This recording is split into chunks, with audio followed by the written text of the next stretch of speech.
მოგესალმებით. კონსერვატიული პლატფორმა Georgia Force გთავაზობთ გადაცემას Millennials. მე კი ნუგრი შოშიაშვილი გახლავართ.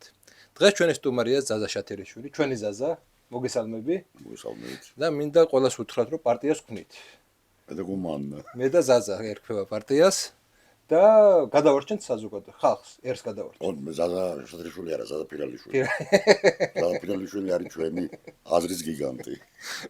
ესე ეს ამოვიღოთ. ქართულ პოლიტიკაში. რატომ არის ეს გადარჩენის მანის შეპრობილი ქართული პოლიტიკური სივრცე რა? ანუ ჯერ 90-იანებიდან ეხლაც ხდება რა რაღაცა ჯგუფები. აი რაღაც რელიგია ჩვენთან არის ესეთი მომენტი, რომ რელიგიაში ვურევთ მაგ პოლიტიკას თუ ზოგადად ესეა მიღებული. ნუ როგორ იხარ 90-იანი წლები მართლა საკმაოდ ძიმე იყო სოციალური თვალსაზრისით სიღარიბე, უშუქობა, უწყლობა, უგაზობა, აბსოლუტურად ნუ ესე ვთქვათ მეტნაკლებად ესეთი სივრცე, რომელიც ახლა მე არ ვამბობ, რომ საბჭოთა კავშირი რა თქმა უნდა იყო ტოტალური დეფიციტის იმპერია განსაკუთრებით ბოლოსკენ, მაგრამ ნუ წყალი, შუქი, გაზი ეს რაღაცა მაინც იყო რა. და როდესაც 90-იან წლებში ყველაფერი გაქრა და ნუ სოციალური ყოფის თვალსაზრისით იყო ძალიან მძიმე პერიოდი. ესე ვიტყოდი და ამიტომ გაჩნდა ეს მომენტი. ხო, მაგრამ აი ეხლა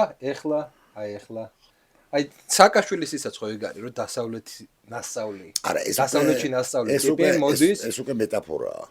მეტაფორა რატომ არის? ნუ აი დღეს გადარჩენა, როგორ ვთქვათ, ახლა კაი ომებია და ამაზრით, რომ აი იქიდან დრონი არ მოხვდეს, იქიდან ბარა არ მოხვდეს. ეს საინტერესო ის არის, რომ ეხლა აი არსებულ ხელისუფლებას საზოგადოება ესე არ უყურებს რა. ხო, ეს რა თქმა უნდა, მაგრამ ის მომენტა ყურე, მე როგორც ჩემი ახლობლები მეუბნებიან, აი როდესაც ტრამპი ირანის განადგურებას აპირებდა, ხალხმა ინერვიულად ხალხს არ ეძინა ღამე და ესეთი, ანუ ეს შიშები იყო ეს კატალოგიური მომენტის განცდა იყო, რომ ეხლა აი გვერდზე ეს რაღაცა ხდება და ეხლა ნუ მოდი ხა რეალურად ვთქვათ, რომ ეს ორივე ომი რაღაცნაირად ახლოს არის ჩვენთან. უკრაინის ომიც და ნუ ირანის ომი მით უმეტეს ძალიან ახლოს არის. და პლუს ეხლა აი ნახიჩევანის კაზუსი სირიაც არც ისე შორს არის. ხო, მაგრამ ეხლა ირანი განსაკუთრებით და თან აზერბაიჯანი გვერდზეა და აი იმ კაზუსის მერე რა თქმა უნდა დღემდე არ არის გარკვეული რა მოხდა რა დრონებზე ალაპარაკი. მე მგონი ეცი რა, ხა არ ვიცი დასავლეთში რაღაც პერიოდიდან ცოტა სხვანაირად გაიმიჟნა ეს პოლიტიკა და რელიგია, მაგრამ პრინციპულად ხო თავდაპირველად და მერეც ალბათ პოლიტიკას ჰქონდა რელიგიური ხასიათი. შინაარსი, ანუ გადატანილია ტერმინები იქიდან აქ. მოდი ახლა შევხედოთ, ნახე რა ხდება, ხო? აგერ ეს ისრაელი, ირანი, ამერიკა ყველა ალაპარაკდა რელიგიური ენით, ესქატოლოგიური ენით, მესიის მოსვლა, მაჰდი, მესამე ტაძარი, ეს შეიძლება ფარისევლობაა და დაუშვათ სულ სხვა რაღაცას ფიქრობენ და სულ სხვა რაღაცას ლაპარაკობენ, მაგრამ ეს ხო უკვე გახდა საჯარო სივრცის ნაწილი, ხო? ჰეზგეტი, ტრამპი ხო ლაპარაკობენ არა მესამე ტაძარზე, ესქატოლოგიაზე, იგივე ნათანი ხო ლაპარაკობს იმაზე სინათლის რაინდებზე და იმის რა ქვია სიბნელის ასე რომ ეს 20 წლის წინ წარმოუდგენელი იქნებოდა 20-25-30 წლის წინ უბრალოდ წარმოუდგენელი იქნებოდა იმდენად ნუ მაშინ იყო ესეთი გაბატონებული ლიბერალური ენა რითიც იხსნებოდა ყველაფერი ანუ რაციონალიზმით აი ნავთობია იქ გაზია ამიტომ ხდება ეს ყველაფერი ხო აი მსგავსი რამე რაც დღეს ხდება როდესაც პოლიტიკოსები ასე უხვად იყენებენ რელიგიურ ტერმინოლოგიას ანუ ეს მარტო საქართველოს არ დამახსდებელი. ეს არის კონსერვატიზმი? ესაა კონსერვატიზმი. თუ ესაა უბრალოდ ისო ლიბერალიზმი გაქრა და რაღაცა პანდორას ყუთი გამოვიდა. კი, მეც ეგრე მგონია, კი, ლიბერალური პარადიგმა დაინგრა და სხვა არაფერი არ არის ეთყობა რა. ნუ რელიგიის გარდა არაფერი არ არის. ხო, მაგრამ ნუ ნავთობია კიდე. მე ამას უწოდებ ყველაფერს სანავთობო ესქატოლოგია. სანავთობო ესქატოლოგია. აქ არის ერთი მნიშვნელოვანი მომენტი. ის აი აშენეს ის ტაძარი. ხო. ისრაელმა. შექმნეს ეს რაღაცა დიდი ისრაელი თუ ვერ ქნია. იმის მიუხედავად რომ რაღაც წინ მიიწევენ არა ვერ ახლა რუსებს რო დასწინიან, ეგენი საერთოდ ესე იგი ერთი სოფელი ვერ აუღიათ 4 კვირა არიან გაჩერებული, რამდენადაც წარმატებულები არიან, მოდი ესე ვთქვა, დაბომბვებში, ასე წარმატებლები არიან ხმელეთზე. სახმელეთო ოპერაცია არის გაჩერებული ერთ ადგილას ფაქტობრივად, მაგრამ ომს იგებს არა ავიაცია, ომს იგებს სახმელეთო ჯარი. სხვანაირად არ ხდება. უნდა შეხვიდე და დროშა უნდა აღმართო. ეგორობი კანტარია. სხვა მოდელი არ არსებობს. ან ორივე მხარე რაღაცაზე უნდა შეტახდეს. ესე იგი დასავლეთ ფრონტი უცვლელია. ხო. ანუ 2 წელი იყო მართალი ხარ, ძალიან კარგი ანალოგია. პოზიციური ომი, რომელიც ესე იგი 2 წელი იყო ეგრეთ წოდებული აი ეს ცნობილი დასავლეთის ფრონტი, სადაც დაიხოცა დაახლოებით 2 მილიონი ადამიანი, 3 მილიონი ადამიანი. 2 მილიონზე მეტი. რომელიც აქ აღწერილი, ეხლა ჩვენ საიდან ეცვით ეს ყველაფერი, ხო, ლიტერატურა. და არა მარტო ჩვენ, არამედ საერთოდ ლიტერატურა ტოვებს ხოლმე ისტორიის მოდელებს, არა? რემარკის დასავლეთის ფრონტი უცვლელია, ჰემინგუეის მშვიდობითი არაღო, რიჩარდ ოლდინგტონის გმირის სიკვდილი, The Death of Hero. სხვადასხვა ეგრეთ პოპულარული იყო საბჭოთა პერიოდში, ძალიან კარგი წიგნია. და ნუ ზიგვით სასუნის არაჩვეულებრივი პოეტის მთელი ლექსები, აი რომელიც არის აი კლასიკა პირველი მსოფლიო ომის პოეზიის, აი მაგას უწოდებენ ხოლმე იმას, რა ვქვა, ტრანშეის პოეზიას, ზიგვით სასუნი, რომელიც შტეფან ცვაიგს აქვს მოხსენებული თავის არაჩვეულებრივ მემუარებში გუშინდელი სამყარო. ხო და იქაც სხვათა შორის იყო ეს ესქატოლოგიური მომენტები. იქ მაგალითად არის ეს ესქატოლოგია. და დიდი გერმანიის იდეა იყო და დიდი საფრანგეთის რაღაცა ეგეთი. კეთილი სხვათა შორის ეს შეიძლება ამას მასობრივი ფსიქოზი უწოდოთ ფსიქოანალიტიკური პოზიციიდან. მაგრამ ეგრეთ წოდებული ანგელოზის ხილვა, რომელიც ჩადგა. ეს კი. ხო და ბევრს აქვს ეს აღწერილი. კი. ლიტერატურაში არის. ჩემი საყვარელი ზიგმუნდ ფროიდი იტყოდა, რომ ეს არის რელიგია რა არის, ხო? როგორც მარქსი ამბობდა, რომ ეს არის ოპიუმი ხალხისათვის. ფროიდი ამბობდა, რომ რელიგია არის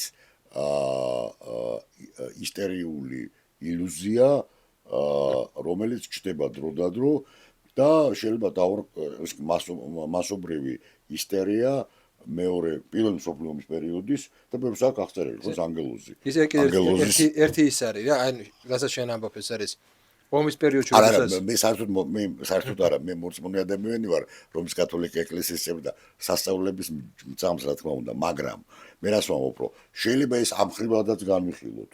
ხო, რადგანაც ვატიკანს არ გამოუკლევია ეს სასწაული იყო თუ არა, მე მგონია რომ ეს იყო მასობრივი ფსიქოზი.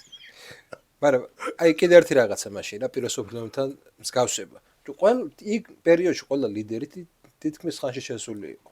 რამოდენიმე გამონაკლისის გარდა. ნუ ეხლა მოდი კიდე ნუ ეხლა ესენი იყო ხარჯში შესული ტიპები, რომლებიც ახალგაზრდობა გაუშვა სასაკლაოზე რეალურად. იცი რა არის, მოდი ერთი სერიოზული განსხვავება რა არის. ამოწყდა კემბრიჯი, ოქსფორდი, ფრანგული ინტელიგენცია გერმანელები გადარჩნენ, რატო? გადარჩნენ იმიტომ, რომ გერმანელებს ყავდათ განსხვავებით საფრანგეთსა და ინგლისისაგან ვთქვათ ასე ესე ტრადიცია იყო, თავიანთი იუნკრობა ჰქონდათ. რაც შეეხება ინგლისსა და საფრანგეთში, არისტოკრატია მიდიოდა ომში. და როგორც არნოლდ ჯოზეფ ტოინბი იხსენებს თავის მემუარებში, მთელი მისი კურსი ამოწყდა. ის გადარჩა შემთხვევით, იმიტომ რომ ბოლო წელი, როდესაც ამთავრებდი, მე მგონი კემბრიჯელი იყო თუ არ მეშლება, კლასიკოსი ფილოლოგი კემბრიჯი უშვებდა 1 წლით საბერძნეთში, რომ ნუ იქ რაღაც დაავადება შეეყარა, ესეთი ქრონიკული და ამის გამო ვერ მოხვდა პირველ მსოფლიო ომში და მთელი მისი კურსის 2/3 ლამის მთელი კურსი წავიდნენ, იმიტომ რომ ყველა იყო დიდგვაროვანი, ყველა იყო არისტოკრატი და შეიძლება ითქვას, რომ ეს საფრანგეთის და ინგლისის საუკეთესო ნაწილი ელიტა არისტოკრატია ამოწყდა პირველ მსოფლიო ომში. ეს იყო კატასტროფა რა თქმა უნდა. ნუ ეხლა არისტოკრატია აღარ წდება. აღარ არსებობს დამთავრდა. ოლიგარქია აღარ წდება. არისტოკრატია აღარ არსებობს. ოლიგარქია აღარ წდება, მაგრამ ოლიგარქია სხვა ტიპის მოვლენაა. ოლიგარქიას მუდმივად ახასიათებს. არც ტრამპიშვილი არ წასულა და არც ამერიკული ელიტის არც წარმომადგენელი მაგ ოლიგარქია ეს არ არის ეხლა ელიტა, ხო, ესე იგი იქ ეხლა სხვა ეთოსია, არისტოკრატია სულ სხვა მოვლენაა, სულ სხვა ეთოსია. ვენანაირად ბურჟუაზია და ოლიგარქია მასვე ჩაანაცვლებს. ეს მოხდა აი არ არის შემთხვევით, რომ სწორედ მაგ დროს დაწერა შპენგლებმა თავის წიგნი 19-ში. 18-22. პირველი ტომი 18-ში გამოვიდა, მეორე 22-ში. ოფიციალურად 19-ში გამოვიდა, მე ეგრე ვიცი. 18-22 არის მითითებული თვითონ წიგნზე. ხო და 4 წელი არის განსხვავება, 3 წელი არის განსხვავება. 18-19-22. ესე იგი ლაპარაკია მის დასავლური სამყაროს და ისი ქართულად ალბათ ესე ჯობია ხო რომ თარგმნოთ Untergang des Abendlandes. Untergang ფაქტობრივად არის Twilight. ხო, დასავლეთის დაისი. ხო და Abend თვითონ არის აღამო. ანუ ტავტოლოგიური სახელი აქვს გერმანულად. სხვადასხვა შორის პირველ ტომი ითარგმნა და ყველა შეურჩევ რომ იყიდოს. რუსულად. არა, ქართულად ითარგმნა. პირველ ტომი და გონი მალე აპირებენ მეორე ტომის თარგმნას. ხო, ძალიან მნიშვნელოვანი. და სხვა შორის აი მან ტოდის წიგნსაც დაახურა მსგავსი სათაური. ისე აი რომ დააკვირდი რა სისულელის გამოხოცეს ერთმანეთი. თავდაპირველი ილუზიების გამოხოცეს ყველა სხვა ეგონა, აი ნახე ფილოსოფიური ომის. ეხარ ისტორიკოსი. ასეთი ტიპის მოვლენებს არა აქვთ 1, 2, 3 მიზეზი. ამათ აქვთ უამრავი მიზეზი, როგორც ლევ ტოლსტოი გვეუბნება თავის გენიალურ ომსა და მშვიდობაში. ეს არის ადარებს უსასრულო მცირეებს და ომების მიზეზები არის აი ფაქტობრივად უსასრულო და არანაირი პიროვნული მომენტი იქ არ არის. ისტორიას არ მართავს პიროვნული ძალები. ისტორიაში მონაწილეობები პიროვნებები, მაგრამ ისტორიის მამოძრავებელი მიზეზები არ არის პიროვნების ნებაზე დამოკიდებული. ეგ რა თქმა უნდა, მე მაგაზე არ გეუბნები, ამბობ post factum მე გამოჩნდა აბსოლუტურად ყველა მხარეში. ნუ იქ მე კი რევანშიზმი დაიწყო გერმანიაში, მაგრამ მაიც აბსოლუტურად სისულელი რაღაცის გამო ამოწყდა ევროპელები. და პრინციპში ევროპა დასუსტდა როგორც კონტინენტი ამით. ამიტომაც მეორე მსოფლიო ომში ფაქტობრივად ომი არ ყოფილა პირდაპირ ჩაბარდნენ ჰიტლერს. ან აქ მე მეორე პოზიციას უფრო ვიზიარებ, რომ არ იმდენად ჩაბარდნენ, რამდენადაც წინასწარ განწყობილი იყვნენ ამ. ანუ ჰიტლერმა გააკეთა მომავალი ნატო. გაერთიანდა ევროპა. ცოტა სხვა საფუძვლებზე. აღარავის აღარ უნდა და სანგრებში ყოფნა რა. ეს ერთი ეგ რატომ დავიწყოთ მარტო ფილოსოფიურ ომზე არ გამოვიდეს გადაცემა. აი ირანის ამბავი რა. ხო. ქვეყანას რომელსაც რა ვიცი ერთ-ერთი ყველაზე მაღალ ტექნოლოგიური სამხედრო მანქანა აქვს, ხო? ქვეყანა რომელიც ყველაზე მდიდარია ობიექტურად ფინანსური თვალსაზრისით. ქვეყანა რომელსაც ყავს რა ვიცი ყველაზე ძლიერი ავიაცია. ესეთი ავიაცია არავის არ ყავს, ხო? და რაღაცა ესე იგი რატო გადაწყვეტეს ეს ომი? არა, რატომ რაღაცა ქვეყანა ირანმა და ისრაელმა მესამე სამყაროს ქვეყანა კი დიდი მოსახლეობით, ტერიტორიაც დიდია, მაგრამ ტექნოლოგიურად ჩამორჩება, ეკონომიკა სუსტი აქვს, ყველა ლოგიკით უნდა წაიგო. ირანს. ყველა ლოგიკით უნდა წაიგო ირანს. აი რა ლოგიკით უნდა გაეძლო ირანს შეერთებულ შტატებისთვის. აი ვინმე ამიღწევს რა ლოგიკით გაუძლო. მაგრამ მათ მოხდა ერთი მნიშვნელოვანი ფაქტორი რა. ერთი ის რომ თვითონ ამერიკულ დემოკრატიას და ამერიკულ ინტერვენციას ამერიკულ საზოგადოებაში წმენა არ აქვს. როგორც კი ეს ირანის ამბები დაიწყო, ამერიკულ საზოგადოება გამოვიდა და ხა ანტიტრამპისტული მოძრაობები საკმაოდ გაძლიერებულია ამერიკაში. ანუ ელემენტარული ის არის, რა ქვია, საზოგადოების განწყობაზე არის ზრუნა. ეს ერთი და მეორე. აღმოჩნდა რომ, ნუ რა ვიცი, ნება თურმე უფრო დიდი ძლიერი ყოფილა ვიდრე ტექნოლოგია და ეკონომიკა. ნუ იცი რა, მოდი ახლა ესე ვთქვათ, ამერიკის ისტორიაში ყოფილა ესეთი მომენტები, როდესაც ნუ სამხედრო მაგათი მოგონილია ეგ ტერმინი, ხო? სპეციალური სამხედრო ოპერაცია. როცა სპეციალური სამხედრო ოპერაციები წარუმატებლად დასრულებულა მრავალწლიანი. ვიეტნამი შეგვიძლია გავუსვენოთ, მე ავღანეთი შეგვიძლია გავუსვენოთ. იცი რომ ვიეტნამში ყველა ბრძოლა მოიგეს ამერიკელებმა. ბრძოლა არ წაუგიათ. ბრძოლა მოიგეს, ომი წააგეს. ომი წააგეს. ხო, აი ესეც ხდება. როგორც საბჭოთა კავშირმა სხვათა შორის ავღანეთში. ხო. ბრძოლა არ წაუგიათ. ნუ ეხლა იცი რა კიდე მეორე მომენტია. ავღანეთიდან გამოვიდნენ 99 წელს ეს იყო, მაგრამ მეორე მომენტი რა არის, ავღანეთის მეორე კამპანიას, ანუ ამერიკულ კამპანიას ერთ თავისუფლად ახასიათებს, რომ პრაქტიკულად როცა მათ დატოვეს ავღანეთის ტერიტორია, ტალიბანი ძალიან იყო გაძლიერებული და სერიოზული დაპირისპირება დაჭირდებოდათ და დიდი მსხვერპლი იქნებოდა ტალიბანთან დაპირისპირებისას, რომ რა თქმა უნდა სწორად მოიქცნენ რომ გამოვიდნენ. მაგრამ ეს 20 წელი იყვნენ ავღანეთში. ფაქტობრივად მთელი ეს პერიოდი შეიძლება ითქვას რომ მთელი ეს საზა 20 წლის განმავლობაში არა დაიხარჯა 3 ტრილიონი დოლარი. თუ მეტი არა. 3 ტრილიონი დოლარი ეს მოტივაცია. 3 ტრილიონი დოლარი. თვითონ ავღანეთზე დაიხარჯა. სამხედრო ოპერაციები კიდე ცალკე ის იყო. მოტივაცია 3 ტრილიონი დოლარი რომ შენ საქართველოსზე დახარჯო. 5 საუკუნე ეს ქვეყანა კარგად იქნება. ხო და ამიტომ საჭიროა კონსპიროლოგია. რაღაცა ხვალისუსაც დაიტოვე ჩვენთან ნეფშტეინის კონსულზე რომ გადმოგიბატიჟებთ. მაგრამ ესე იგი კონსპიროლოგიაში რას გულისხმობ? რაციონალური კონსპიროლოგია უყურთ. ანუ მთავარი რა არის? შეიძლება მარქსი მოკვდა, მაგრამ მისი საქმე და მისი ნარატივი და დისკურსი ცოცხალია. ანუ კაცობრიობას რა ჭირდება? კაცობრიობას ჭირდება ნავთობი, გაზი, რესურსები და მთელი მსოფლიო ისტორია სხვა არაფერი არ არის თუ არა ბრძოლა რესურსებისათვის. ნუ მე მთლა ამას არ ვიზიარებ ბოლომდე. წააგეს ეს ბრძოლა, კაცო, ეგ ბრძოლა წააგეს. მაგრამ უყურე კონსპიროლოგია რას გეუბნება, როგორც ახლა დღევანდელი დაპირისპირება ირანთან.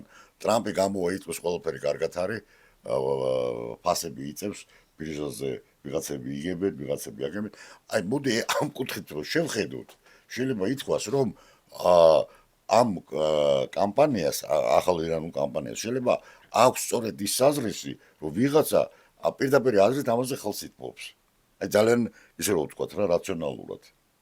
და ცოტა ცინიკურად. მე გეტყვი, ნუ კონსპიროლოგიაში თუ გადავედით, გეტყვი ფარაონი გაქვს წაკითხული? ბოლესა პროცესი ძალიან ახალგაზრდობაში. მან სიუჟეტი არის ესეთი რამზესისა და რამზესის პერიოდია კი. ქურუმებს შორის დაპირისპირება და რამზეს უნდა რომ ტაძრებიდან გამოიტანოს ოქრო. აჰა. მოახმაროს ჯარი ექსპანსიის ლენინივით ეკლესიიდან რო გამქონდა. ექსპანსიიდან მერე ესე იგი ტერიტორიებს და მონებს წამოიყვანს და ნუ ეკონომიკურად მოგვარდება საკითხი. ეწინააღმდეგებიან რელიგიური მოტივით ქურუმები. ბოლოს ჩამორჩენილები არიან. ბოლოს როგორ მთავრდება? მოკლავენ რამზეს, თავარი ქურუმი ხდება ფარაონი, ზუსტად იგივე საკეთებს. და იმას გააკეთებს. იმას გააკეთებს. ტრამპი ეგ არის ჩემი აზრით. ტრამპი რასაც ამბობს, მაგას არ გააკეთებინებენ ტრამპს. მაგრამ მაგას გააკეთებენ, რასაც ტრამპი ამბობს. ეხლა უყურე რა არის. მოდი ამ ყველაფერს შეიძლება შევხედოთ ძალიან, ნუ რამდენიმე კუთხით. ერთ-ერთი კუთხე არის მოდი ესე ვთქვათ მარქსისტული. მარქსისტული კუთხე. ერთი ზუსტი, აი ცალკე მარქსისტული. მითხარი, აი მარქსიზმის მოყარულები ძალიან ბევრი არის, მაგრამ რომელიმე მარქსისტი მითხარი, მარქსისტული მეთოდით, რომ იწინასწარმეტყველა საბჭოთა კავშირის დანგრევა.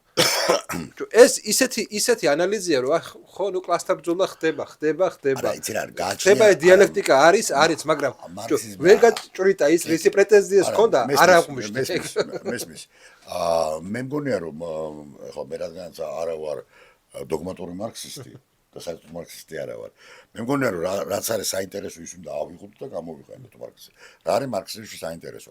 მარქსიზმში არის ყველა საინტერესო მოტივაცია. ისტორიული სუბიექტების მოტივაცია. ისტორიაში მოქმედებენ უპიროვნო ძალები. მანამდე, მარქსამდე, რა იყო ღვთისნება. ჰეგელთან სული იყო. არა, ჰეგელს ახლა ცოტა ხანი თავი დავანებოთ. მარქსი ამბობს, რომ ჰეგელის სისტემა მან გადმოყირავებული იყო და ფეხზე დააყენა. ჰეგელის სხვა რაღაცა.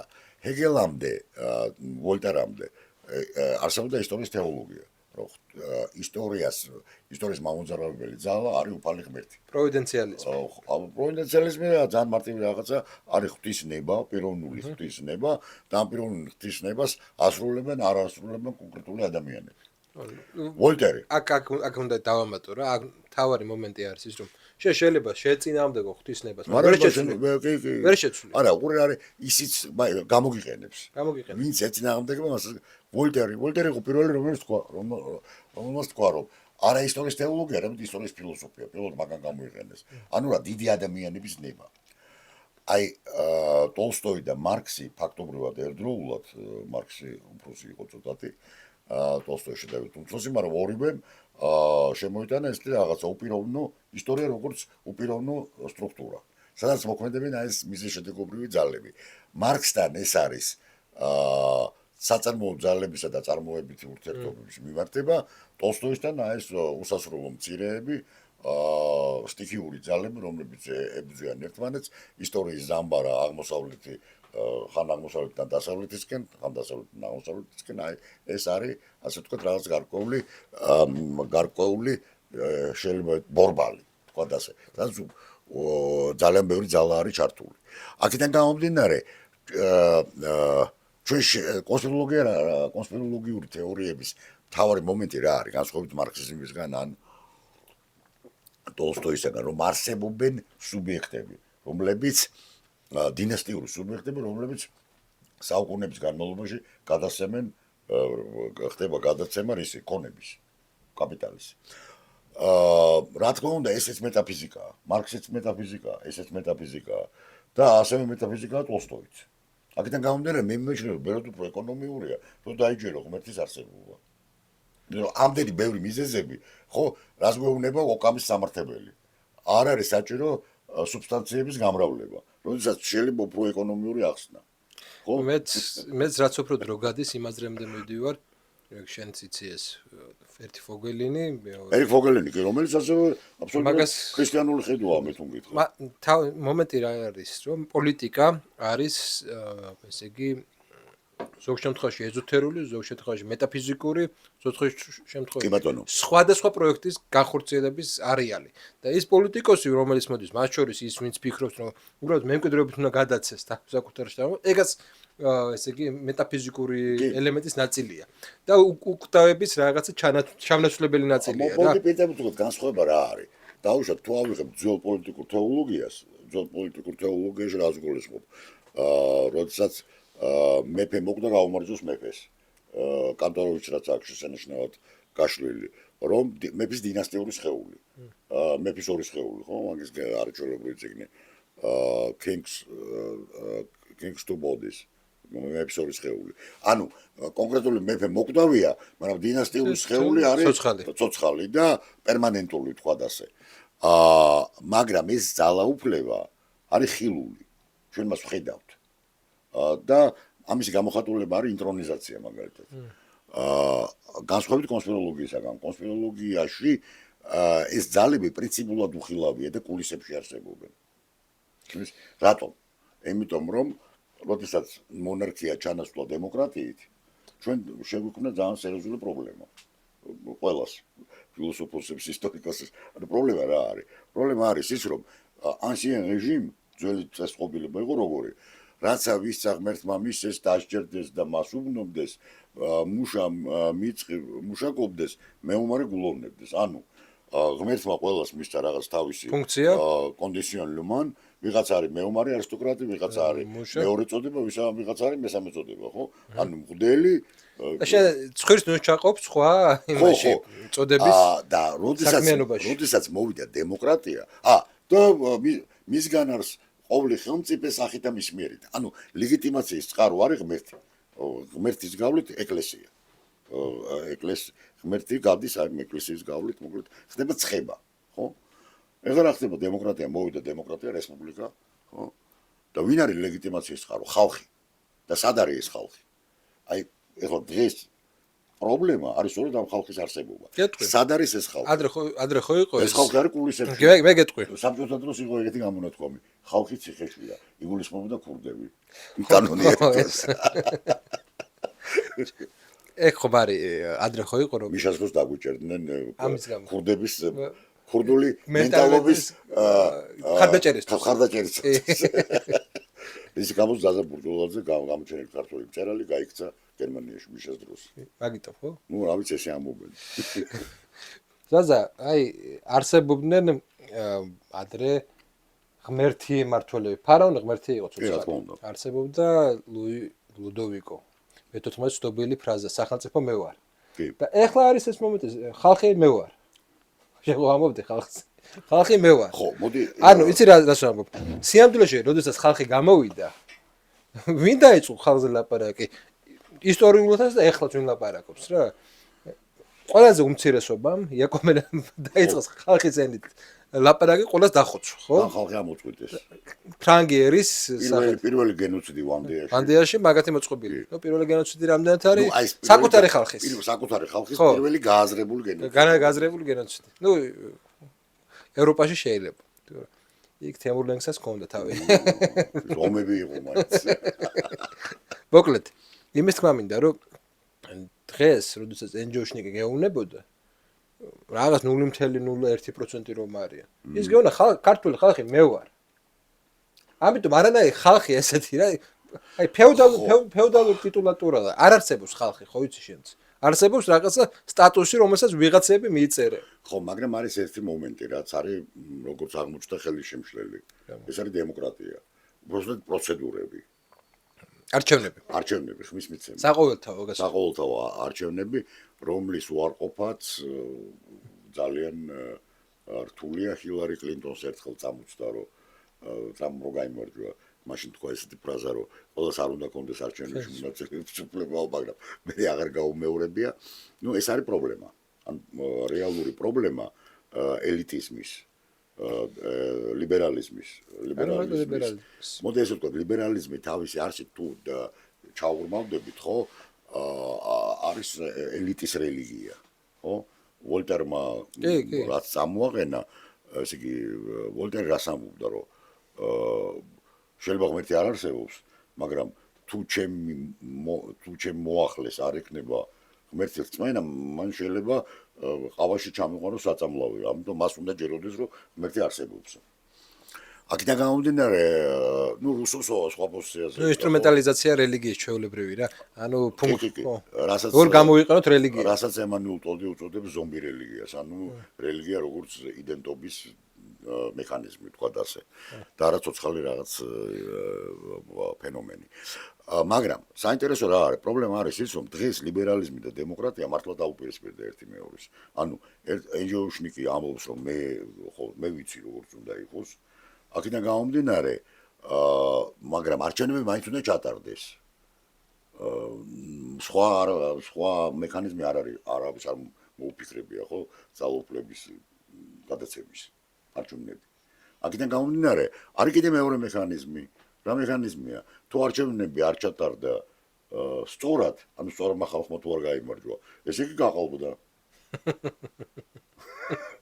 ხო, ეგ რუმინეთში ორჯერ მოხდა ეს ამბავი, არა? საქართველოში ხო დღემდე, ესე იგი ეს ჯენზი რო დგას იქ, რატო არ ცნობენ? იმიტომ რომ არ მოიგო სწორმა ხალხმა. მაგრამ არჩევნები მაინც უნდა ჩატარდეს და ის რომ აი რა გავაკეთოთ არჩევნების ნაცვლად, ეს მართლა სერიოზული პრობლემაა ყველასთვის. ეს არჩევნებს ვინც იგებს? გულისხმობ ტრამპს ამ შემთხვევაში. იქამდე ორბანს, რომ მინდა კონგრესსაც შევეხოთ ამაგიტო. კი ბატონო. აი რაღაც ხრივ აი ლიბერალების საწინააღმდეგოდ კი მომწონს, მაგრამ თავისთავად არ მომწონს ეს ხალხი. არჩევნები. არა ეს ხალხი. ეს ხალხი. ანუ ამ არჩევნებით ვინც მოდიან, ესენი არ არიან რაღაცა კეთილშობილი ტიპები, ესენი არ არიან სხვა ეთიკისა და ეთოსის ტიპები. ესენი არიან, რა ვიცი, ის ტიპები, რომელიც პრინციპში არ შეესაბამებიან იმ იდეალებს, რაც შეიძლება ფილოსოფიის მართველს ერქვას. გამოსანოს სტალინის ცნობილი ფრაზა, წერილთა კავშირის უსაქმედა. ვიღაცა მოკმაყოფილება გამოთქვა, ეს რა მწერლები არის და ნუ სხვა მწერლებიო მე თქვენთვის არ ამყავს. არიან ისინი, ვინც არიან და აი ესეთი ელიტები ყავს ისეთი პოლიტიკოსები, როგორებიც არიან. ხო? ანუ შენ თუ ელოდებოდი, რომ სხვა ვინმე თუ ელოდებოდა, რომ სხვა ეთოსის და სხვა თქვა ასე ეთიკის, სხვა ინტელექტუალური რესურსის პოლიტიკოსები მოვიდოდნენ, ასეთ პოლიტიკოსები არ არიან. მე ესე ვიტყოდი, რომ ეს ფორმაცია პოლიტიკოსების არის ისეთი, როგორიც არის. ოღონდ რას აკეთებენ? ყველა ძალიან კარგად გრძნობს, რომ ლიბერალური პარადიგმა ჩამოინგრა, ის ძველი ენა, უკვე შეგვიძლია ამას თამამად ძველი უწოდოთ, აი ლიბერალური დისკურსი აღარ მუშაობს და გადაეწყვნენ, ყველა გახდა კონსერვატორი. ყველა იყენებს, ყველა ლაპარაკობს ტრადიციულ ღირებულებებზე, ოჯახის დაცვაზე, ამა თუ იმ რელიგიაზე, რა რელიგიაც არის, დაუშვათ ქრისტიანობა ძირითადად, ხო? ანუ შეიცვალა манипуляციის ენა. ხო. აი ეს მოხდა. ხო. იმიტომ აი ტრამპს რო უყურებ, ხო? ეხლა ქრისტიანობის გარდა ყველა ექსედია. პასაცილო რა არის ისი? მახსოვს, აი ერთ-ერთი პირველი თქვენ იყავით, მაგრამ ჩვენც ეგ ახალგაზრდობა მაშინ მაგ ნაცებს უპირისპირდებოდ მაგ ლიბერალურ პოლიტიკას ხან რაღაც კონსერვატიული პოზიციებიდან, ეკონომიკაში მემარცხენე პოზიციებიდან რაღაცა ის იყო, ბრძოლა იყო და მართლა რაღაცა ის იყო, იდეოლოგიურ ბრძოლაში ვიყავით. არ იყო ხალხი, ეხლა ესენი ვინც უკვე კონსერვატორობენ. რაღაცა დაგდებულად გელაპარაკებიან და ლიბერალს გეძახიან. ხო. არ უბძოლიათ ლიბერალისტთან. არა, მეჯერ არ მქონია ეგ შემთხვევა პირადად, მაგრამ ის სოციოლოგიაში არ ხარ თორე? არა, სოციოლოგიაში არა ვარ, ხო, არასდროს არ ყოფილი ვარ. თორე? ხო. არა, პაპზე უფრო კათოლიკეები გასაგებია. ანუ გუშინ არცად არ იყვნენ, მაგრამ ეხლა უკვე ისეთი შემართული არა, გასაგებია, ხო, ლაპარაკობ ალბათ იმაზე, პროფესიონალ პატრიოტებზე.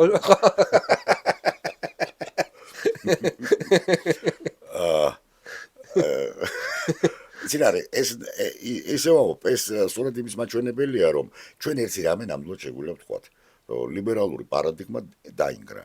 ან ინგრევა ეს ამას არ არის. ხო, მაგრამ ეხლა რა გაზრი აქვს ლიბერალისტთა ბრძოლას?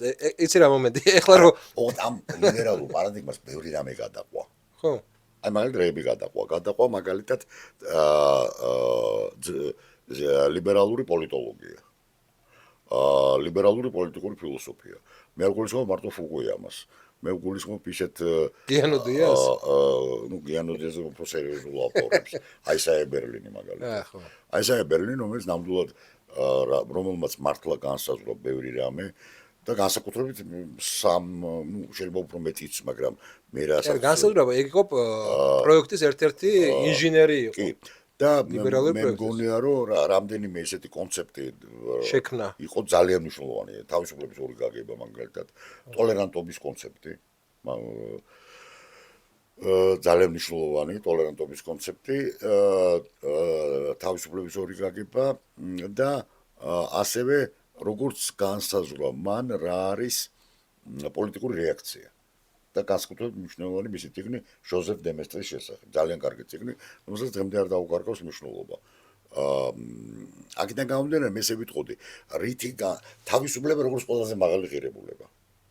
ეგ თვითონ ლიბერალებმა დაიწყეს ამის მაგრამ ორი გაგება თავისუფლების პოზიტიური და ნეგატიური. პოზიტიური, ხო და აქ არის არაღირებულებითი გაგებით, ხო? ხო, მაგრამ ეხლა იმას რო რა ქვია, რა ვიცი, ფაქტ-ჩეკერები და რაღაცები, უბედურებები რო იყო და როგორ გიბლოკავდნენ შენ რაღაც სტატუსებს. ეგ რანაირად იყო თავისუფლება? სად დაიწყო პრობლემა?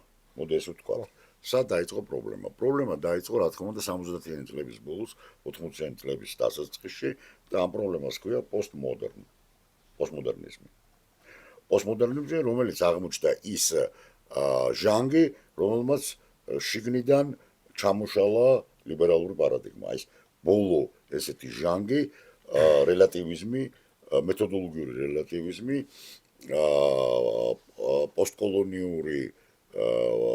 პოსტკოლონიალიზმი, რელატივიზმი და რაც თავარია ახალი ჯენდერული იდეოლოგია.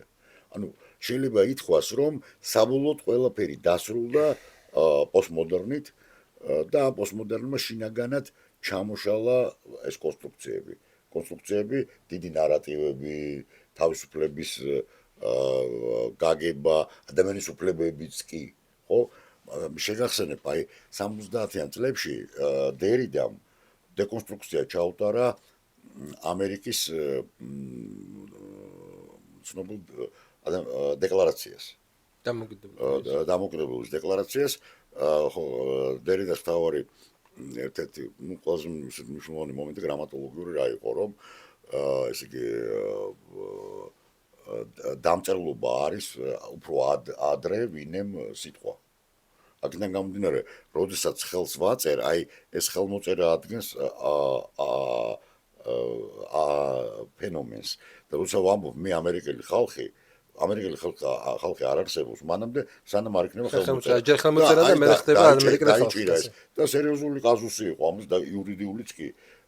ანუ თერიდამ თავისი ევრისტიკული სოფისტიკით თვითონ ამას თავის თეორიას ამას უწოდებდა. ანუ შეიძლება ითქვას, რომ ეს პრობლემები წარმოშობს 70-იან, 80-იან წლებში. მაგრამ მთავარი მომენტი რა არის? დღეს რა ხდება? რწმენა დაიკარგა. შენ აბსოლუტურად მართალი ხარ, როცა თქვი, რომ აი დღეს არავის აღარ ჯერა. იმას ეხლა შენ გონიაო ტრამპს ჯერა რამის? არავის რაღაცის? არავის არ ჯერა. რაღაცა იქ ანგელოზები და თვითონ ქრისტეს იმით რომ სურათი რომ გამოცადა. აბსოლუტურად გეთახმები, უყურე არის, როცა ვამბობთ არავის არ ჯერა. იგულისხმება, რომ მათ შორის არ ჯერა, არც არა მარტო ღმერთის, არამედ არ ჯერათ დემოკრატიის, არ ჯერა დამფუძნებელი მამების, არ ჯერა კონსტიტუციის. ისმის, ანუ ჩამოვიდეთ უფრო ქვევით. აი როგორც საბჭოთა კავშირში არავის აღარ ჯეროდა კომუნიზმის, დღეს ზუსტად არავის აღარ ჯერა ამერიკაში დეკლარაციის, კონსტიტუციის და ადამიანის უფლებების. აი ეს სიტუაცია. სხვაგან? არსა. აი ირანში არის ეს რწმენა, სწორედ ახლა შენ რო დასვეს შეკითხვა როგორ მოხდა. იმიტომ რომ ირანში ეს რწმენა არსებობს. ცოცხალი რწმენა არსებობს და ეს ცოცხალი რწმენა შერწყმულია პოლიტიკურ სისტემასთან. ეგ ცოცხალი რწმენაც მაინც და მაინც პოზიტიური ჩემთვის არ არის რა. არა, ნუ ეხლა მოგწონს, არ მოგწონს, ეხლა მე ჩვენ ხო როცა ირანულს გულის ხო ჩვენ ამაზე ვლაპარაკობთ, ჩვენ ხო არ გამოვდივართ იქიდან, მე რა მომწონს, რა არ მომწონს, ხო? ჩვენ ხო ეხლა იმიქიდან გამოვდივართ, რა ალტერნატივები იხსნება რა და იხსნება თუ არა ის ალტერნატივა. მე მიყვარს ძალიან სამეცნიერო ფანტასტიკა. განსაკუთრებით აი ცივი ომის პერიოდის სამეცნიერო ფანტასტიკა. აი კლარკს ვკითხულობდი ეხლა რა. შეკლი კლარკი კლარკს აქვს ესეთი ხედვა მომავალში 23 საუკუნეზე. ყვება და თავი გმირები როგორი ტიპები არიან, იცი? აი ნუ ბრიტანელი არისტოკრატები პრაქტიკულად ყველაფერი ცოდნეები, რომლის კოსმოსური ისინი არიან, მგლები არიან ესე ვთქვათ რა. ანუ თავგადასავლობა და აი ეს ინტელექტუალობა და არისტოკრატობა შერწყმულია. ეხლა ეს ფენომენი აბსოლუტურად გამქრალია. ანუ კლარკმა ვერ გამოიცო რომ ადამიანი დეგრადირდებოდა და არ შეინარჩუნებდა ამ კულტურულ სიმაღლეს რა. იმის თქმა მინდა რომ სად არის თანამედროვე არისტოკრატები, სად არიან? არ არიან.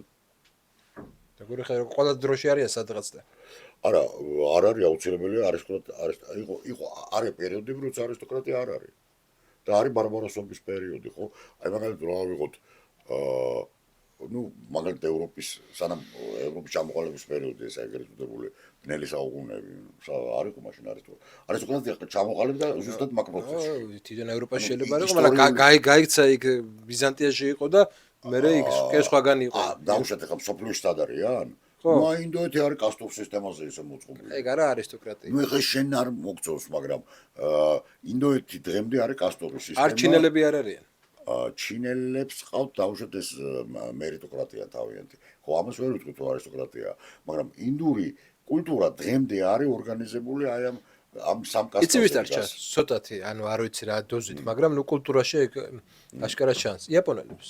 შეიძლება არ ვიცი ხა იაპონურ თანამედროვე იაპონიას არ აი, მოდი დაუბრუნდით იმ თემას უნგრეთს რა. აი, შეიცვალა. სიმართლე გითხრა რა შეიცვალა, დიდად ვერ ხვდები. ანუ იმას რა გაუხარდა მეორე მხარეს რა ეწყნა, იმიტომ რომ საბოლოო ჯამში რაც გამოვიდა, თითქმის არა ჯერ არ ვიცით, მოდი ესე ვთქვა. განცხადებების დონით მე მგონია რომ დიდი არაფერი არ შეცვლილა. მე მგონია საერთოდ დღევანდელობას ეს ძალიან ეხება განსაკუთრებით მე ესე ვიტყოდი რატო ეხება, იმიტომ რომ ნიუზები ვრცელდება მეხსეულად. აქედან გამომდინარე ჩვენ უნდა დაველოდოთ მოვლენებს. უნდა ვიმსჯელოთ არა სიტყვებით და განცხადებებით, არამედ უნდა ვიმსჯელოთ პროცესებით. ხო? აი დავუშვათ თუ ეხლა მოხდება ისე რომ დავუშვათ რუსეთი აღარ მიაწოდებს ნავთობს უნგრეთს, იქნება რაღაც შედეგები. ხო, ეგ შეცვლის. აი ჩვენ უნდა დაველოდოთ მოვლენების განვითარებას. ხო? ხანდახან ეს მოვლენა შეიძლება გამოჩნდეს 2 თვის მერე, 3 თვის მერე, 4 თვის მერე. 2023 წლის სექტემბრამდე ჩანდა, რომ უკრაინას შეეძლო რუსეთთან ომის მოგება და მოსკოვის აღება. მაგრამ 2003 წლის სექტემბრის მერე უკვე ეს პერსპექტივა აღარ არის. დღეს არავინ არ ლაპარაკობს იმას, რომ მოსკოვს აიღებს უკრაინა. ზელენსკი გამარჯვება თulis იმას, რომ რაღაცა უკრაინის რაღაც ნაწილი მაინც დარჩება დამოუკიდებელი.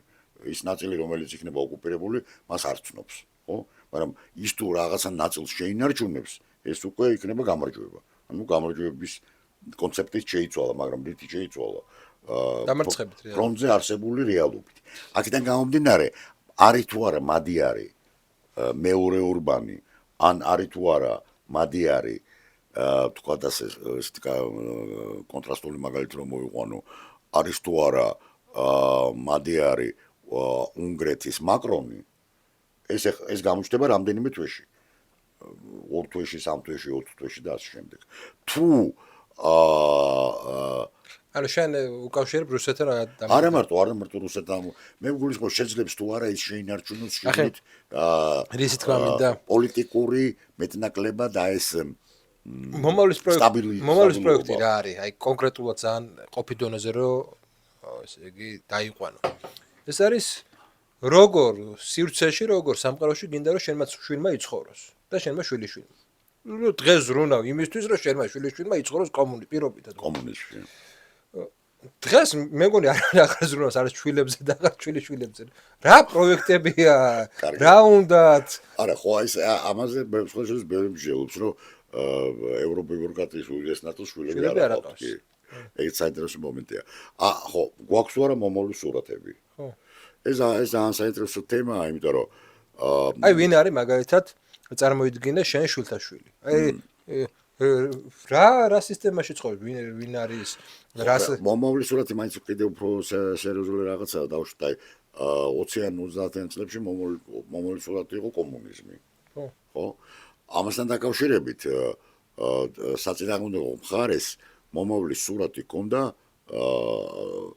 40-იან წლებიდან ჩამოყალიბებული იყო ესეთი ღია საზოგადოება ხო 1945 წელს კარლ პოპერმა დაწერა თავის წიგნი ღია საზოგადოება და მისი მტრები 92 წელს ახლა ნუ ფუკუიამა თლა დებილი არ იყო რომ დაწერა ისტორიის დასასრული მან ჩათვალა ისე როგორც ბევრმა ჩათვალა რომ ლიბერალურ დემოკრატიას კომუნიზმის მარცხის შემდეგ და საბჭოთა კავშირის დაშლის შემდეგ ალტერნატივა არ აქვს ჩვენ ეგარ უნდა მოგვივიდეს ჩვენ არ უნდა ჩავთვალოთ რომ ეხლა რაღაცა ესე რაც ფუკუიამამ ჩავთვალა რომ სულ ლიბერალიზმი მორჩა უბრალოდ საბჭოთა სისტემა მორჩა და ლიბერალიზმი ალტერნატივა არ აქვს არავის უყურე ჩვენ ეხლა ვართ რა სიტუაციაში მე ამას შევადარებდი ალბათ აი წარმოიდგინე რომის იმპერია ინგრევა იყო თუ არა ეს ცნობიერება მაშინ აი ეს კატასტროფული რა თქმა უნდა იყო ესეთი ცნობიერება გაიქცეოდი რა ბიზანტიაში არა კაცო მე 400 წელზე გეუბნები 400 წელზე გეუბნები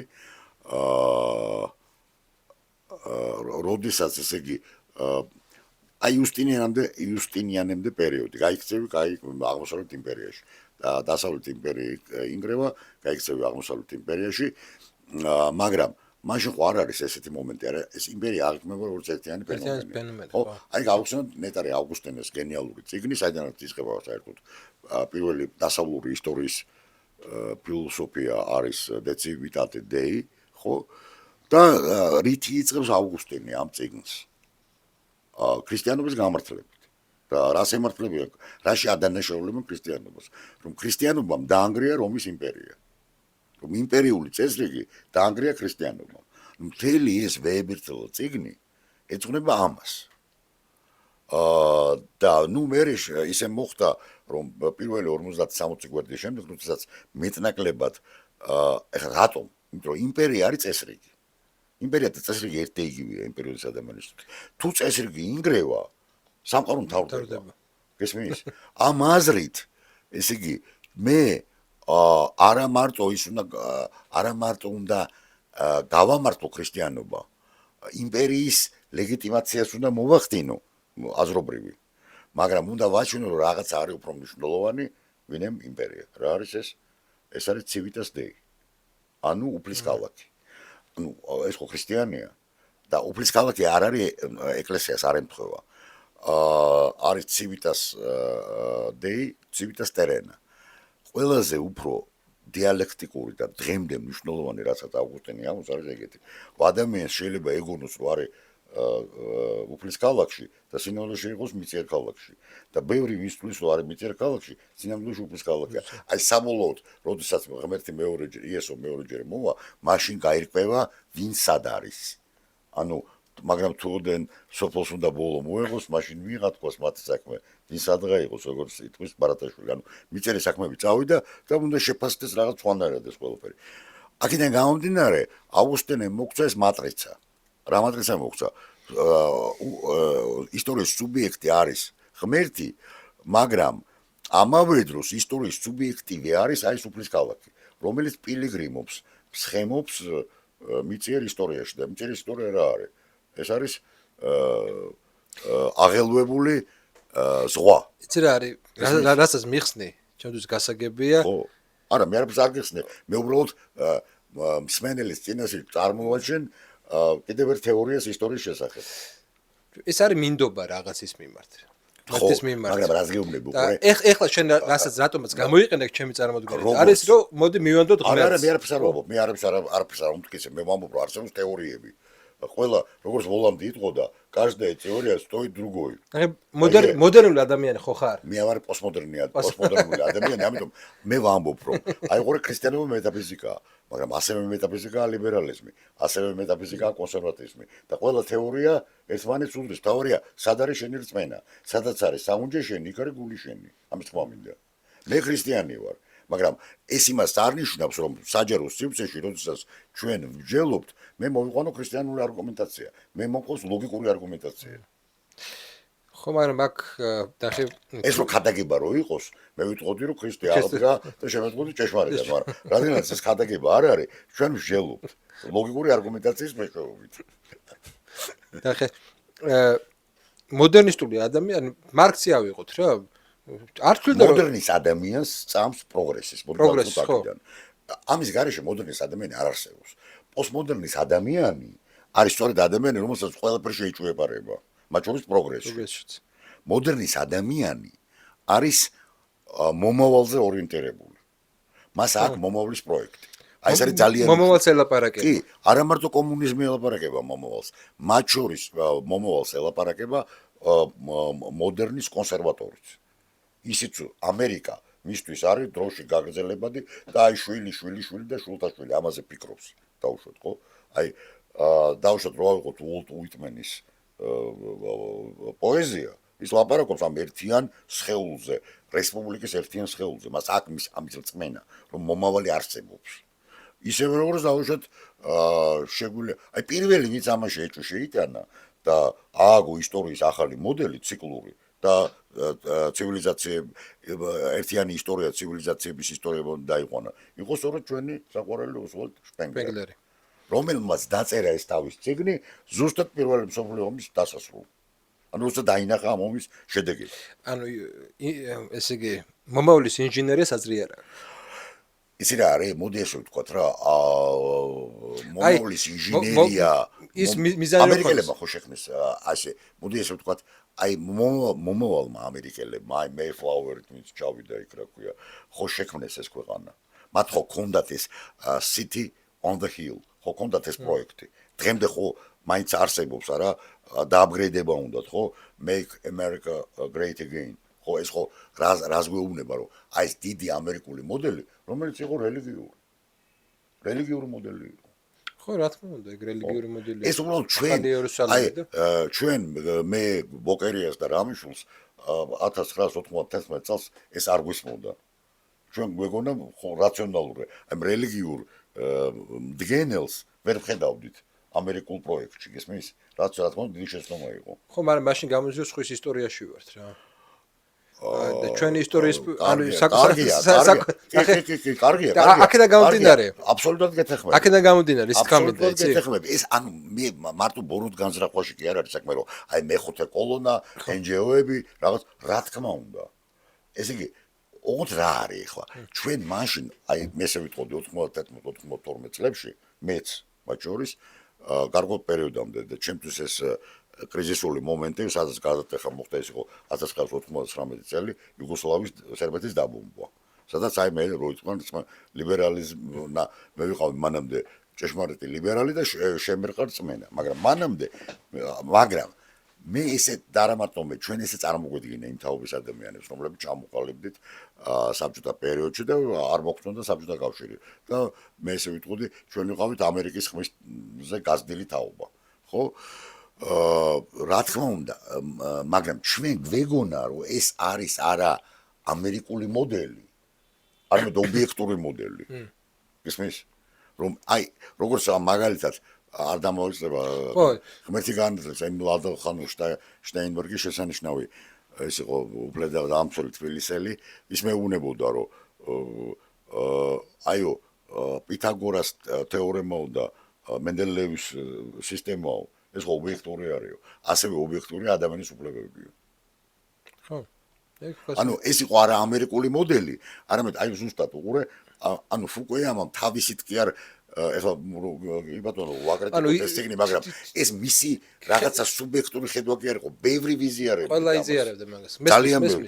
ერთადერთი სამყაროს ხედვა იყო მე შემიძლია ახლა გითხრა, ოღონდ ეს მე დავინახე, ერთადერთი ალტერნატივა, შეიძლება მეტი იყო ეს ალტერნატივა, მაგრამ ერთადერთი ალტერნატივა ფუკუიამას იყო ემანუელ ვალერშტაინი, რომელმაც აი დაახლოებით 2 წელიწადში დაწერა წიგნი ავტოლიბერალიზმი, სადაც მან აჩვენა, რომ საბჭოთა კავშირის დანგრევით ინგრევა ლიბერალური პარადიგმაც. ხო, იმიტომ მაგრამ მის მასში ჩვენ ვერ კონკურენტული გარემოში და ის მეორე კიდე ძალიან მნიშვნელოვანი მეორე მოდელი კატასტროფული ჰანტინგტონის ცივილიზაციათა შეჯახება. მაგრამ ეს პროექტი იყო უფრო რა. გამართლება იყო ამერიკის საგარეო ჩარევის. ხა არანაირი ცივილიზაციური დაპირისპირებები მაშინ არ არსებობდა. მაგრამ იცინას არ მეტყოლა. და ზუსტად აი მე გეუბნები იმ წიგნში რა არის მნიშვნელოვანი, მე მეორეჯერ გადავხედე სტატიას ოღონდ. ჯერ ერთ სტატია. იქ ეს დაპირისპირების ხაზი სად გადის? უკრაინაზე. და სად რა უპირისპირდება იქ ერთი მეორეს? ძალიან შემაწუნებლა და მართლა ესე მოხდა. ჩემი კონფესიური ჩემი გრეკო-კათოლიკეები, ანუ არსებობენ ეგრეთ წოდებული უნიატები უკრაინაში. და სწორედ უნიატებზე გადის ეს წინააღმდეგობის ხაზი ჰანტინგტონის მოდელში. რასაც მე საერთოდ ვერ წარმოვიდგენდი. ჯერ იმაში ათეისტი ვიყავი და არ მონიჭებდი რელიგიასაც მნიშვნელობას, მაგრამ აი მოდელს რომ ნახავ, აი დაპირისპირების ხაზი რუსეთსა და დასავლეთს შორის არის ზუსტად უკრაინა და ზუსტად გრეკო-კათოლიკეები. ჩვენ სადა ვართ? ქართველები. ჩვენი ისტორია სად არის? მე ვიცოდი იმ თეორიაში რა, ჰანტინგტონის თეორიაში. სად არის საქართველო? რუსულ-სლავურ ცივილიზაციაში ჯვარსლავები არა ვარ. არა, ჩვენ ვართ უნიკალ. არც ევროპელები არა ვართ. არც აზიელები არა ვართ. რა თქმა უნდა. ვიღაცები, ანუ მე შევეკითხე ერთს. აი ვამბობთ რომ კავკასიელები ვართ. აი კავკასიაში მითხარი. ვის მენათესავი? ვის მენათესავი? არავის. აი თუნდაც ენობრივად არა. თუნდაც ცივილიზაციურად. ენობრივად არა. იუგოსლავია. ერთი ენა იყო. ერთი ვიციავ ერთი წარმომავლობის ხალხია. მაგრამ სხვა ცივილიზაციური სხვა რელიგიის და კონფესიის. არ მარტო ცივილიზაციური განსხვავება იყო მანდ უკვე. და იმპერიული. ეხლა რატო? ზოგი იყო ავსტრია-უნგრეთში, ზოგი იყო თურქეთში. ისინი ებრძოდნენ ერთმანეთს. ეხლა შენ, ჩეჩენი, ჩერქეზი, რა ვიცი, დაღესტნელი, აი რანაირად ახალ ერთი და იგივე უბრალოდ იმამ ამის. ანუ ახლა ენობრივი თვალსაზრისით აი დავიწყოთ იმიტომ რომ იბერიულ-კავკასიური თეორია არ დამტკიცა. არ დამტკიცდა ხო. არსებობს ქართველურ ენათა ოჯახი, კავკასიურ ენათა ოჯახი და ეს არის სხვადასხვა. და კავკასიაშიც ორი ენათა ჯგუფი არის. და იქაც სინო-კავკასია და ასე გამოიყოფა იქ. მაგრამ ასე თუ ისეა ქართველური ენათა ოჯახი გულისხმობს 4 ენას და მურჩა. ანუ ჩვენ ვართ აი ნოსტრატული ენობრივი ოჯახები რო ავიღოთ 6-დან 1. კაი, ენათა ფაქტორი გამოირჩევა. რელიგიური ფაქტორი. ეთნოგენეზი. რელიგიური ფაქტორი. რელიგიამდე მოდი ეთნოგენეზი ვთქვა. აი, ეთნიკურად თუ არის ჩვენი ეთნოსი როგორ ჩამოყალიბდა. ნუ რა თქმა უნდა, ვაინახურმა ტომებმა მიიღო ჩვენს ქართულ ეთნოსის ჩამოყალიბების მონაწილეობა. და ამაზრით ვენათესავებით. ჩეჩნებზე და ინგუშებზე მაქვს ლაბორატორია. მაგრამ ერთ-ერთი ელემენტია ეს, არა ერთ-ერთი ელემენტია. რელიგიური თვალსაზრისით. რელიგიური თვალსაზრისით არის ესეთი სიტუაცია, რომ არ ჩეჩნებს, არა, რა თქმა უნდა, ეხლა ერთადერთი ვისაც შეიძლება ოსები აიღო. იქაც საკმაოდ რთული სიტუაციაა, იმიტომ რომ წარმართული ელემენტები დღემდე. სამხრეთში, სომხეთია ქრისტიანულია, მაგრამ სხვა მიმდინარეობის არის. საერთოდ ქართველი და სომეხი არსებობს იმიტომ, რომ რომის პაპმა გრიგორი პირველმა როგორც აღმოაჩინა მიხეილ თამარაშვილმა, როდესაც კირიონ პირველს აღეძრა ეჭვი კათოლიკოსს, რომ რაღაცა ვერ არის საქმე კარგად, მონოფიზიტობასთან დაკავშირებით, რომის პაპს გრიგორი პირველს მე-7 საუკუნეა გაუგზავნა წერილი. კირიონის წერილი არ არის აღმოჩენილი, მაგრამ სამაგეროდ მიხეილ თამარაშვილმა აღმოაჩინა და თარგმნა გრიგორი პირველის წერილი კირიუნისათვის. წამოსვლა თქვენ ხართ მართლმადიდებლებიო და ისინი არ მწვალებლებიო. ამის შემდეგ ხდება გაყოფა. ანუ რომმა დაღუპა საქართველოსა და სომხეთის ურთიერთობა. მე ესე ვიტყოდი. ასე რომ კი ბატონო, მთელი ჩვენი დაპირისპირება ქართულ-სომხური აქედან არის. ეს არის მე ესე ვიტყოდი, შიდა კონფესიური აღარ ქვია მაგას. ეს არის ასე ვთქვათ, ჩვენ ვართ მართლმადიდებლები და ისინი არიან მონოფიზიტები. არც ლათინური დამწერლობა გვაქვს, არც კირილიცა არა გვაქვს. ხო. აბსოლუტურად სხვა დამწერლობა. ნუ მე რომ მასშტოცმა მოგცა როგორც ამოვიდა. ხო და აი რაღაცნაირი მდგომარეობა, ანუ იმ თეორიულ ბაზებში იდენტობა სად არის ჩვენი იდენტობა. იმ თეორიულ ბაზებში რაც არსებობს, ვერცად ვერ ჯდები. ხო, ეს აი როგორ გითხრა? ადრე ქონდა ეგ მითი. ქართლოსიან ეს თარგამოსიანების მითი ქონდა, მაგრამ მაშინ პოლიტიკური ამბიციები ქონდა. რომ შენ ირგვლივ გაერთიანებდი, მაშინ რელიგიურად ერთი იყო პრინციპში, ნუ წარმართული ელემენტი კი იყო, მაგრამ იცი რა არის ქრისტიანული ელემენტები იყო. ნუ კრე ჩემი აზრით მან არის ერთი ძალიან მნიშვნელოვანი მომენტი, რაც დღეს ძალიან სათუო კი არა, როგორ გითხრა, ეს წარსულს ჩაბარდა, მაგრამ ნუ ეხლა იმდენი რაღაცა ამოყვითა წარსულიდან, რომ მოკლედ, ყოველ შემთხვევაში მე შემიძლია ეგეთი რაღაც თქვა, რომ სადღაც მე-18 საუკუნემდე მოაზრება ხდებოდა მონარქიული დინასტიური ნარატივის მეშვეობით. ჩვენი იდენტობის, ხო? ანუ ბაგრატიონების ტახტი რა არის საქართველოს, ხო, ქართველი რა არის?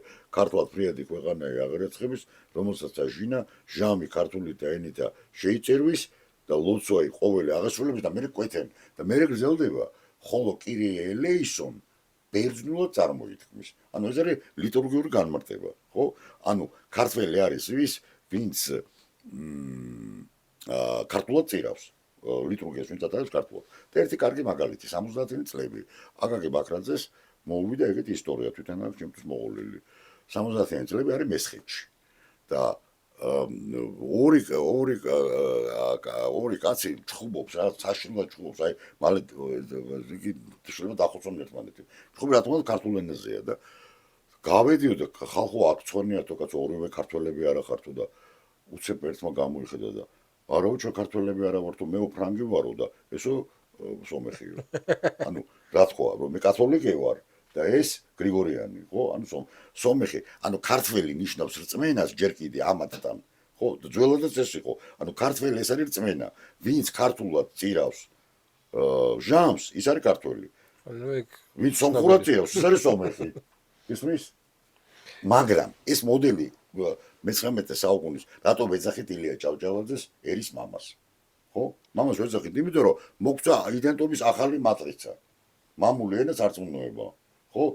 თურმე ეს ქართლის ცხოვრებაო, კითხულობდიო და მეფეთა ისტორია არის, ხალხი არ წეჭავს. ხო? ეს არის მისი, ეხლა ნახე ძალიან საინტერესო, შენ ეხლა ისტორიკოსი ხარ და ნახე ეხლა უყურე რა საინტერესო რაღაცაა. ვახუშტის წიგნი, აღწერა სამეფოსა საქართველოსა და ივანე ჯავახიშვილი, ქართველი ერის ისტორია. 100 წელი გავიდა და პარადიგმა შეტრიალდა. იქ არის სამეფო, აქ არის ერი, სამეფოს მაგივრად. აი ეს არის. და აქედან გამომდინარე, მაგრამ ეხლა რა მომენტია, უყურე ჩვენ ხო არსებობს ეგეთი ტერმინი, არა ეთნიკური ნაციონალიზმი და პოლიტიკური ნაციონალიზმი.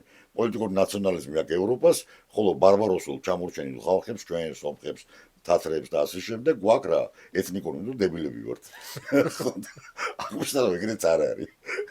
ანუ იქაც საქმე ძალიან პრობლემურია ევროპაში, იქაც სხვადასხვა ტიპის პუჩდემონებმა გასავთ კალამბურისთვის ლაპარაკი არა დემონი რომელიც პუჩისგან იბადება არამედ მისი რა კატალონიის ყოფილ იმაზე ლიდერზე პოლიტიკურ ლიდერზე პუჩდემონზე ხო და იქაც თურმე თუ აი ეს პარადიგმა ინგრევა ნაციონალური ლიბერალური დემოკრატიული ანუ ნაციონალური ხო სადაც ნაცია არის ისტორიის სუბიექტი ყველაფერი ხდება ყველაფრის ატომიზაცია ისმის მაშინ გამოდის კონსერვატიული პროექტი, ესა პოსტმოდერნული პროექტი. იცი რა მე ესე ვიტყოდი, ანუ თუ კონსერვატიზმს ჩვენ შევხედავთ მხოლოდ პოლიტიკური თვალსაზრისით, ეს არის ლიბერალური პარადიგმის ნაწილი. მაგრამ თუ ჩვენ მართლა ვლაპარაკობთ ქრისტიანობაზე, როგორც ზეპოლიტიკურ ფილოსოფია და ეთიკაზე. როგორც ზეპოლიტიკურ მოძღვრებაზე, როგორც თქვა ასე, როგორც არაუბრალოდ სამყაროს ჭრეტაზე, ხო, ვერთან შაუნს, რასაც უწოდებენ, არამედ ექსისტენციალურ განზომილებაზე, ტრანსცენდენტურზე, ხო, ეს სხვა რაღაცაა. მაგრამ პოლიტიკური თვალსაზრისით მე მგონია, რომ კონსერვატიზმი არის ასევე ლიბერალური პარადიგმის ნაწილი. მოკლედ ხალხი უარს ამბობს პოლიტიკურობაზე? არა, უარი რა არის. ამ კონცეფციით. აი უარი პატრიარქი რო გარდაიცვალა, 5 დღის განმავლობაში მილიონი, არ ვიცი რამდენი იყო, მაგრამ მე რასაც უყურებდი, ესე იგი, ორი ომი მიდის და ჰედლაინებში, მსოფლიო ჰედლაინებში, ეს იყო ნიუზი რამდენიმე დღის განმავლობაში. ხო, აი ეს იყო მართლა, აი ფაქტი ისეთი რაღაცის, რომელმაც გამოაჩინა. ერთი მხრივ ბევრი ამბობდა, აი ეს არის რეფერენდუმი და რეფერენდუმზე მეტი. მაგრამ მეორე მხრივ მე ესე ვიტყოდი, რომ ეს რაღაცნაირად ეს 5 დღიანი მსხენობა იყო რაღაცა ქართველი ერის პილიგრიმობა დროსა და სივრცეში. ეხლა ერთს ვამბობ, მაგრამ შეიძლება კიდევ უფრო მნიშვნელოვანი რამეა, არა? ანუ ქართული კულტურა, რომ დროსა და სივრცეში განფენილი. პილიგრიმობის ელემენტი იყო ნამდვილად. ხო, და ამაში ეს მომენტი იყო და მე დავინახე, რომ აქ არის უფრო მეტი ვინმე პოლიტიკა. აქ არის თან ახლა გაითვალისწინე, უყურე, არის რაღაცა ისეთი მომენტი მნიშვნელოვანი, ხო? თან ეს არის ექსტენსიური მომენტი, ხო? გარდაიცვალა პატრიარქი. ეს ძალიან 200 წელი ეს რამე არ ყოფილა. იმიტომ რომ 100 წელი პატრიარქი არ ყოფილა, მერე კირიონ მეორე იყო 100 წლის მერე, მაგრამ არავინ ესე არ დაუსოფლავებია. ესეთი მასშტაბურობა. ესეთი რაღაც არ ყოფილა, ხო? ნუ ჯერ ერთი ახლა 48 წელი თან ამდენი რაღაცა მოხდა, მაგრამ ამ ყველაფერში იყო რაღაცა უფრო მეტი, ვინმე არის აი ეს ისტორიული ახლანდელი მომენტი. აი გოგა ხაინდრავო კარგად თქვა, ეხლა აი წარმომიდგენიაო, როგორ დაიხოცე ის 100.000, ეხლა გეთქვა ამ ხალხისთვის, რომ პატრიოტზე რამე ცუდი თქვიო, ხო? შეწირავდა, ხო, არის რაღაცა მომენტი, როდესაც საზრისი უფრო მნიშვნელოვანია, ვინმე სიცოცხლე. და ამიტომ ამბობ იმას, რომ საზრისი არის ადამიანის მაწარმოებელი. მან შეიძლება საზრისის გამო თავი გაწიროს. ხო, მაგრამ ეს არის ტრანსცენდენტური. ნახე, ეს ანუ აკუმულირება პოლიტიკაში ვერ მოხდება მაგის. იცი რა არის, არავინ არის ის, როგორ ხდება ამისი აკუმულირება პოლიტიკაში. არასოდეს არ უნდა დავიწყოთ ის სიტყვები, რა მორწმუნეები ვარ თუ არა, რომ მიეცეთ ღვთისაღმერთს და კეისარს, ანუ პოლიტიკა და რელიგია, მაგრამ რაღაც მომენტში ხდება აკუმულაცია პოლიტიკაში ასეთი ღირებულებების. იცი რა არის, თუ ჩვენს ყოფა ცხოვრებას და პოლიტიკა ყოფა ცხოვრების ნაწილია, არ აქვს რაღაცა ფუნდამენტი, მაშინ კედლების აშენებისთვის ყოველი შრომა დახარჯულია, ხო? ანუ მე პირდაპირ არ ხდება ამის კონვერტაცია, მაგრამ არაპირდაპირ ხდება, მე ესე ვიტყოდი. აი კეთევანმა რაც გააკეთა, ხო? აღმოჩნდა, რომ თურმე ეს ძალიან კეთევან წამებულმა დაიცვა თავისი რწმენა, მაგრამ აღმოჩნდა, რომ ამასობაში გადაარჩინა ჩვენი იდენტობა. ეს არ იყო მისი მიზანი. მისი მიზანი იყო საუკუნო სიცოცხლის მოპოვება, მაგრამ ისე დაალაგდა ყველაფერი, რომ ამ რამდენიმე წელიწადში პროტესტანტმა ანდრეას გრიფიუსმა დაწერა ტრაუერშპილ ბაროკალური დრამა ეკატერინე ქართველიანი გაუტეხელი სიტყვით. ანუ ზოგად ქრისტიანული მოვლენა გახდა. კათოლიკეებმა წამოიღეს მისი წმინდა ნაწილები და დღეს ორივე ეკლესიის წმინდანია, როგორც კათოლიკურის, ასევე მართლმადიდებლურის, კეთევანზე ვამბობ. აი ლისაბონში რო შეხვალ კათედრალში მისი ფრესკა არის, არა, მე მგონი ძირითადად აქ დაგჭა. ნანახილაკ ეს მომენტი. ხო და რას ვამბობ, ანუ ეს ფრესკა ძალიან იმოქმედა ჩემზე. ლისაბონში რო ვიყავი, ხო და რის მომინდა რომ არის, აი რაღაც ხდება ხოლმე ესეთი რაღაცეები. ზაზა, აი რეცეპტი არ ბოლოსკენ მივიდივართ, ვასრულებ უკვე და რეცეპტი არ არსებობს ამის. აი ჩემ პროგნოზს გეტყვი. დაახლოებით უეთანხმები.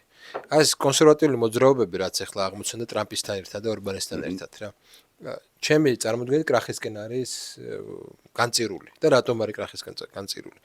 იმიტომ რომ ნუ ეს მარკეტინგულად და რა ვიცი პროპაგანდის თვალსაზრისით ძალიან ბევრი რაღაცა მიიღო, აიღო კონსერვატიული ელემენტი, მაგრამ შინაარსობრივად ის არასდროს არ ყოფილა ესეთი. შინაარსობრივად ის იყო რაღაცა ლიბერალიზმის უკან დაბრუნების მცდელობა. საწყის გადათამაშების და რას თავარია რა. აი რაღაცა აკლია რა, მაგ პროექტს რაღაცა მნიშვნელოვანი აკლია, აი შინაგანად არ გჯერა, ხო? არ მარტო აი რაღაცა ის ნიშნულოვანი ისტორიული ძალა აკლია. მე მეგონა მე დაახლოებით როგორ წარმოვედგინე იცი რომ აი კონსერვატიულ მაგ შემოbrunებას მოყვებოდა მართლა ფილოსოფოსების და მართლა ვიღაცების რაღაცა დომინაცია წინ წამოწევა ინტელექტუალური რაღაც სიოცხლეც გაღვიძება.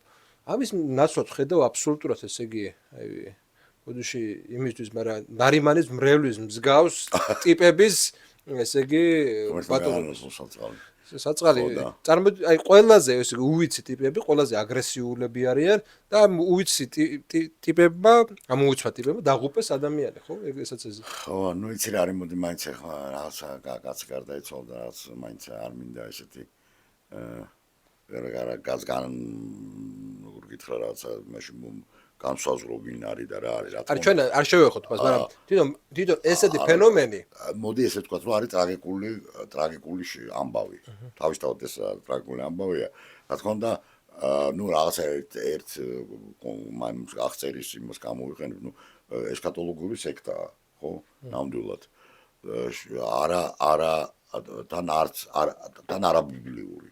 არაბიბლიური, რომელიც ეფუძნებოდა ადამიანის ერთი ადამიანის უკვდავებას ხო განხტობას თქვა და ასე მე არ ვიცი ეს ხო მე რელიგიაცოდნე არა ვარ ალბათ რელიგიაცოდნებმა უნდა განმარტონ რატია და სად უნდა მოთავსდეს ეს ასე ვთქვა დენომინაცია ანუ ძველი ეგვიპტურის გამახსენდა ესე იგი არ მიცოდ გვამიო იმას რომ არ გაკვეთონო იმიტომ რომ სული მე უნდა დაბრუნდეს თუმცა შაფთაიცე აი იმასაც გავს შაფთაიცე ხო დღემდე უცვლიან ამ იუდა შაფთაისტების მესიას, ნუ რომელიც რაღაც მომენტში თელმა იუდეველმა მრევლმა უდიდესმა ნაწილმა 1660 წელს მესია და აღიარა, მაგრამ ამის შემდეგ მან ისლამი მიიღო, მე გარდაიცვალა და დღემდე მის საფლავს იცავენ, უნდა აღდგეს და არ ღდგება ჯერობით. ხო, მოკლედ იმის თქვა მინდა რომ განათლების ნაცვლად, ანუ განათლებას მაინც მოდერნული პარადიგმიდან ვაბო. მაგის დაცვლად მოდის რაღაცა ცოტა არ იყოს ისე მოდერნულ პარადიგმას გამოვიყენებ და სიბნელე მოდის.